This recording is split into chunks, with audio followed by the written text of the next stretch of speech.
Dimanche 31 décembre 2017, Messe de la Sainte Famille, année B. Deuxième lecture. La foi d'Abraham, de Sarah et d'Isaac.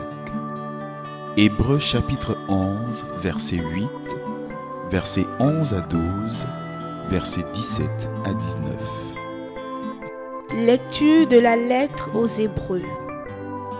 Frères, grâce à la foi, Abraham obéit à l'appel de Dieu.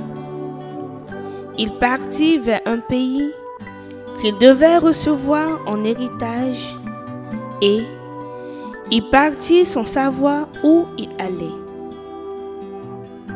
Grâce à la foi, Sarah, elle aussi, malgré son âge, fut rendue capable d'être à l'origine d'une descendance parce qu'elle pensait que Dieu est fidèle à ses promesses.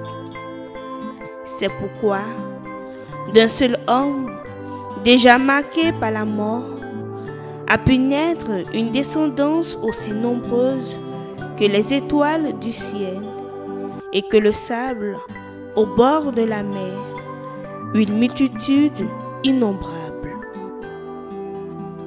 Grâce à la foi, quand il fut soumis à l'épreuve, Abraham offrit Isaac en sacrifice. Et il offrait le Fils unique alors qu'il avait reçu les promesses et entendu cette parole. C'est par Isaac qu'une descendance portera ton nom. Il pensait en effet que Dieu est capable même de ressusciter les morts. C'est pourquoi son Fils lui fut rendu. Il y a là une préfiguration.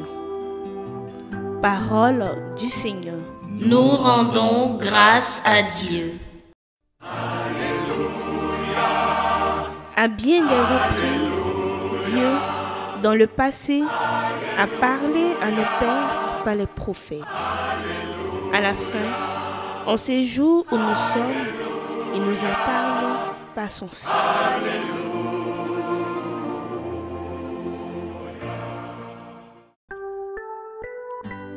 Évangile. L'enfant grandissait et se fortifiait, rempli de sagesse. Luc 2, versets 22 à 40. Évangile de Jésus-Christ selon saint Luc. Quand fut accompli le temps prescrit par la loi de Moïse pour la purification, les parents de Jésus l'amenèrent à Jérusalem pour le présenter au Seigneur selon ce qui est écrit dans la loi. Tout premier-né de sexe masculin sera consacré au Seigneur. Il venait aussi offrir le sacrifice prescrit par la loi du Seigneur. Un couple de tourterelles ou 2 petites colombes. Or, il y avait à Jérusalem un homme appelé Siméon. C'était un homme juste et religieux qui attendait la consolation d'Israël et l'Esprit Saint était sur lui. Il avait reçu de l'Esprit Saint l'annonce qu'il ne verrait pas la mort avant d'avoir vu le Christ, le Messie du Seigneur. Sous l'action de l'Esprit, Siméon vint au temple. Au moment où les parents présentaient l'enfant Jésus pour se conformer au rite de la loi qui le concernait, Siméon reçut l'enfant dans ses bras et il bénit Dieu en disant : Maintenant, ô Maître souverain, tu peux laisser ton serviteur s'en aller en paix selon ta parole. Car mes yeux ont vu le salut que tu préparais à la face des peuples, lumière qui se révèle aux nations et donne gloire à ton peuple Israël. Le père et la mère de l'enfant s'étonnaient de ce qui était dit de lui. Simeon les bénit, puis il dit à Marie sa mère, « Voici que cet enfant provoquera la chute et le relèvement de beaucoup en Israël.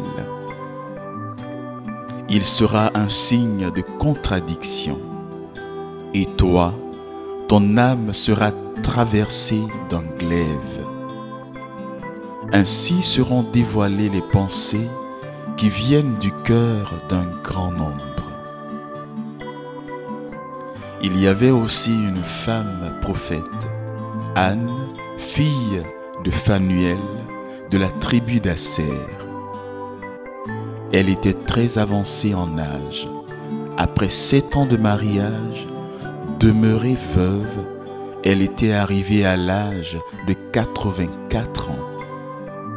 Elle ne s'éloignait pas du temple, servant Dieu jour et nuit dans le jeûne et la prière. Survenant à cette heure même, elle proclamait les louanges de Dieu et parlait de l'enfant à tous ceux qui attendaient la délivrance de Jérusalem. Lorsqu'ils eurent achevé tout ce que prescrivait la loi du Seigneur, ils retournèrent en Galilée, dans leur ville de Nazareth.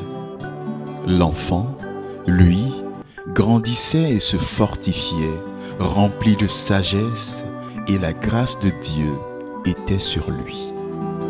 Nous rendons grâce à Dieu.